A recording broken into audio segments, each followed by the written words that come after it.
பலவந்தமாக சாப்பிட்டோம்னாக்கா உடனே வாமிட்டிங் ஆகிடும். தூங்குவாங்க, அவ்வளோவா தூக்கம் வராது. அதுக்கப்புறம் சாப்பிட சாப்பிட கொஞ்சம் பரவாயில்ல, கொஞ்சம் நல்லா இருக்குது. அது எந்த ப்ராப்ளமும் இல்லை.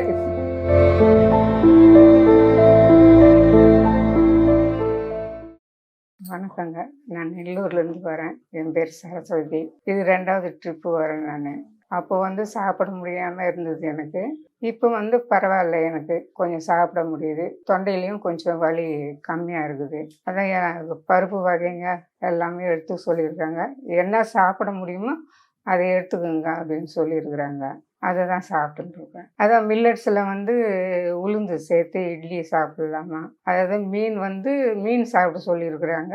அந்த மீன் ஒரு பீஸாக சாப்பிட்ணுமா, நிறைய சாப்பிட்லாமான்றது கேட்டோம். என் பசங்க லிமிட்டாக சாப்பிடுங்க, அதிகமாக வேணாம் அப்படின்னு சொல்லிட்டு இருந்தாங்க. அதனால அது டவுட்டு கேட்டோம். கேட்டதுக்கு அதை சாப்பிட்லாம், ஒரு 2-3 பீஸுக்கு மேலே சாப்பிட்லாம் அப்படின்னு சொன்னாங்க.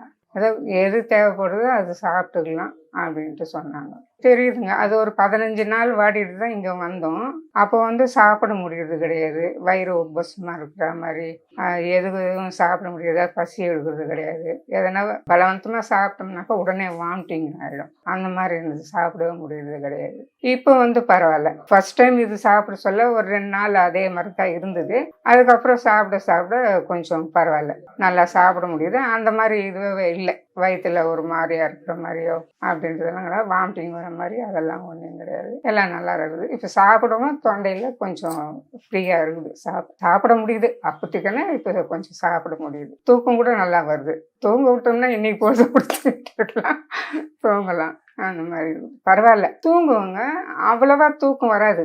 பகலில் அவ்வளோவா தூங்க மாட்டேன் மாமளவை. ஆனால் இந்த மாதிரி உடம்பு முடியாத நேரத்தில் தூக்கம் கூட வராது. அதான் படுக்கிறதே நேரமாக தான் படுப்போம், லேட்டாக எழுந்துக்கிறதும் சீக்கிரமாக எழுந்துக்குவோம். அதனால் என்னன்னாக்கா சரியாக தூக்கம் இருக்கிறது இல்லை, கிடையாது. தூங்குவோம், ஆனால் கொஞ்சம் நேரம். அது நைட் டைம் 11 மணிக்கு படுத்தோம்னாக்கா காலையில் ஒரு 6 மணி வரலாம், அவ்வளோதான். அது ரொம்ப தூங்க மாட்டோம், பகல்லையும் தூங்க மாட்டோம். இப்போ பரவாயில்ல, அதெல்லாம் ஒன்றும் கஷ்டம். இதுக்கு முன்னாடி நடக்க சொல்லலாம் கொஞ்சம் கால் வலி அப்படி இருக்கும். இப்போ அதெல்லாம் ஒன்றும் கிடையாதுங்க. நல்லா இருக்குது, நல்லா ஃப்ரீயாக உட்கார கொஞ்சம் நல்லா இருக்குது. அது எந்த ப்ராப்ளமும் இல்லை. இந்த மருந்து வாடினவருக்கு எந்த இதுவும் இல்லை, நல்லா தான் இருக்குது. இன்னும் வாட வாட இன்னும் கொஞ்சம் நல்லா ஆயிடுச்சுனாக்கா நல்லாயிருக்கும். அதுதான் நம்பிக்கையோடு வாங்கிட்டு போகிறேன். ஏன்னா 1 மாதம் ஆச்சு வாங்கி, இது செகண்ட் ட்ரிப். இது வாங்கினோம்னாக்கா இன்னும் கொஞ்சம் நல்லா இருக்கும்னு நினைக்கிறேன்.